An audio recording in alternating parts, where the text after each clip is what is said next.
But yeah, I mean, my Roger Bonds full interview just hit 1 million views. Mm-hmm. That's like right now consistently the biggest interview on my channel, even though it's like, I don't know, it's from May or June or something like that. Wow. But that interview and the way I tackled it, like I went through the lawsuit, the Cassie lawsuit, piece by piece, and also incorporated a lot of the other stories I heard and everything else like that. And I think that that's the best firsthand account of Diddy's abuse in terms of someone who saw it happen, who was right there. He was with Puffy for 10 years. He was the head of security. He would travel with him out of town, every time. And that's just a very good breakdown. And listen, some of the stuff he saw, some of the stuff he said he didn't see, but, it's a very, very good breakdown of what Puffy is going through right now. I've always, I think people have noticed over the years when you do interviews, you are more vocal now. Right. And I like it. I've always told people, I like that Vlad goes back and forth with his guests. He's not just asking questions and just getting an answer and just moving on. Yeah. He's challenging, he's interjecting, he's putting his knowledge, his opinion. And that's now redefined and also boosting the definition of what Vlad TV is.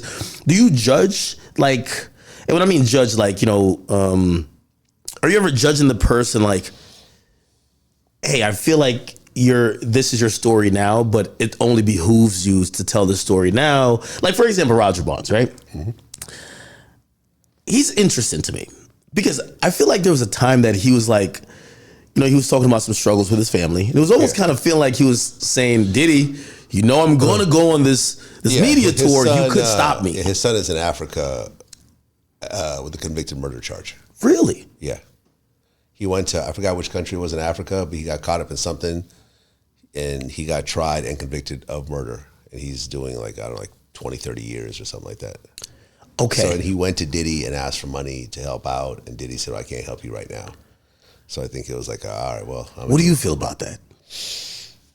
I mean, I'm not thrilled when someone does something because the other person didn't give them the help they felt they deserved. Because technically, Diddy doesn't owe him anything. He paid him while they were together. And when he's no longer employed, he doesn't have to pay him anymore. So the fact that, he asked him, he said no, he shouldn't take it any type of way. Yeah. So, obviously there's a tinge of, maybe anger or, over the situation. But that happens a lot. I see that a lot. When I had Eskino on my show recently, he told me about how... I like him as a guest. Yeah, he's dope. I'm going to bring him back. Really good guest. So he talked about how he's one of those people, his honesty is so refreshing because he's saying things about himself that doesn't make him look like the hero or the villain, just makes it look like what it was. He was there. Yeah. Yeah. Right. He was talking about a story how, he saw Petey Crack, who was going through some hardships at the time, ask Jay-Z for a car. Mm-hmm. And Jay-Z said, okay, are you done? No. What's your thoughts on that? Well, my thoughts on it was what I said in the interview was okay, I could see why you would take it in a certain type of way, but Petey Crack is a grown man. He's not Jay's son. You know what I'm saying? He was paid. He earned his royalties. He got his tour money. If he messed up his money and now he wants to have Jay buy him a car, it's in Jay's right to tell him no. Like I said, it's not his child. Do people ask you for shit like that? Because yeah. Do you hit him with the same Jay thing, or are you No. If someone's fucked up and I go back with them, I'll give them $1,000 and I won't expect it back. And then if they try to come back for more money, I'd be like, you didn't pay me back $1,000 yet. So suppose they ask you for a little bit more than that. I need this car. Car costs 10. Yeah, no, 10. I can't do 10,000. But I'm saying I'll try to work with them to a certain degree, but I have an insane amount of bills myself. You see what I'm saying? So I try to help what I can, but I can't just be supporting people over and over again, unfortunately. But if someone needs $1,000, I'll give it to them. When I get it back, I'm like, okay, great, and I do get it back sometimes, but usually I don't, and that's okay. I just figure, okay, I helped him out, but I can't keep helping him out.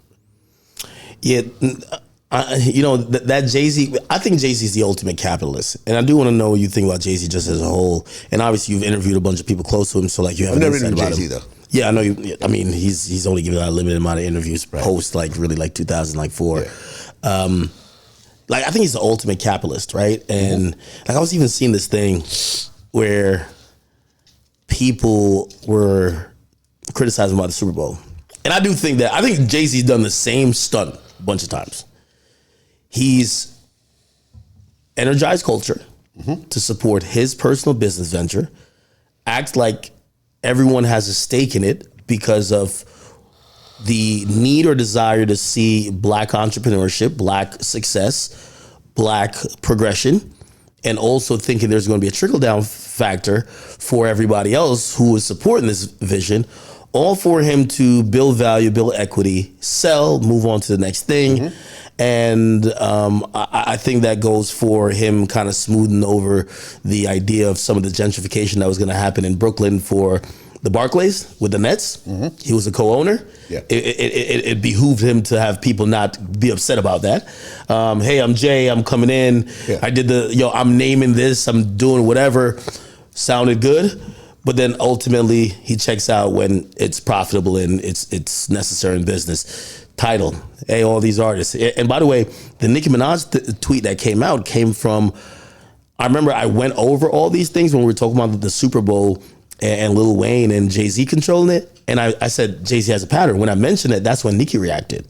And Nicki then reacted on TikTok saying, well, yeah, it's kind of true. I got fleeced a bit. I got told that I owned this percentage. I was supposed to get like 9 million.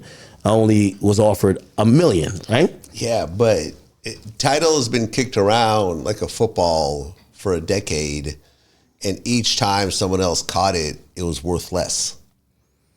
It's consistently like, it's not like Tidal has grown as a business.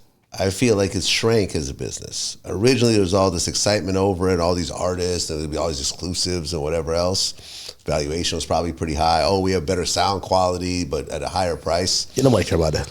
Ultimately, Tidal is not one of the big streaming platforms today. It's not. It's a small little niche somewhere, probably less than 1%. It was still super. He bought it for $56 million. He sold it. First of all, he sold a third of it to Sprint.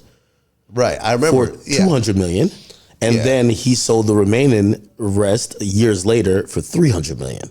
This is to Jack Dorsey. Then he takes but Jack Dorsey, I believe, was sued by his shareholders for such a bad purchase. But he was criticized for that purchase. It was almost like he did it just to be cool with Jay-Z. Yeah, well, that's the point. It wasn't a good business deal for Jack Dorsey, but exactly. That's the point. That's what I'm saying. I think, but if we're evaluating it, so like here's a criticism. You told us that this streaming platform, we should stop subscribing to Apple and Spotify. Yeah. This is going to be for the artist, by the artist. And if you support the artist and you support Black culture and not the man, you're going to support this, right? Okay, great. This sounds good. We're supporting it. All right.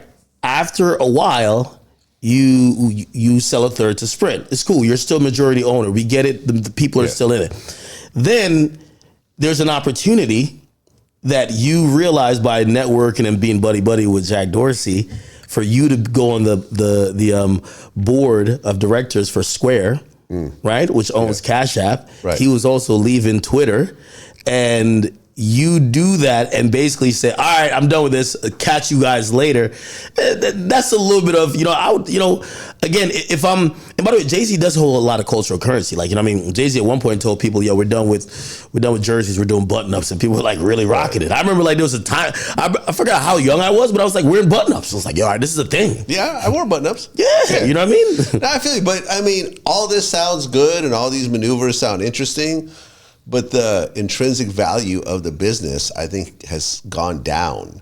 I remember I talked to someone over there, and I'm like, hey, listen, I was thinking, because I started uploading my stuff to Spotify, and I'm like, I'm putting myself on Spotify and Apple.